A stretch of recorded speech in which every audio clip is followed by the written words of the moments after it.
Okay, implicit derivatives, example number 2. Ang una ulit na may formula ulit tayo na y is equals to x. So, y is equals to x. Ang una natin gagawin, i-derivative muna natin sila. So, 2 times 3y.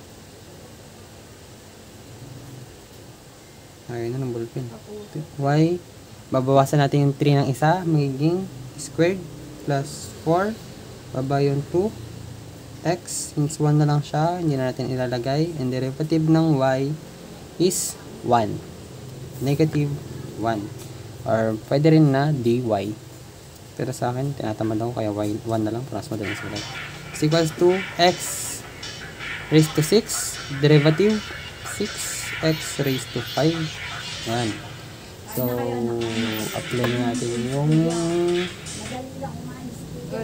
na natin yung formula na y is equals to x. So, ang y natin is 6y squared minus 1. Since y din lang siya, i-derivative lang natin siya. So, negative 1 is equals to yung x 6x raised to 5. Since nandito siya, i-transpose natin. So, mag-negative yung sign niya.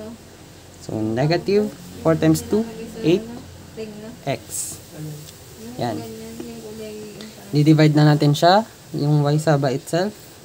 6y squared minus 1 divided by 6y squared minus 1.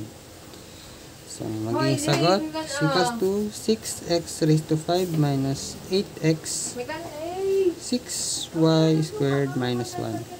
Pwede na yan. Pero kung gusto niyo pang i-simplify, i-factor out niyo lang itong nasa taas.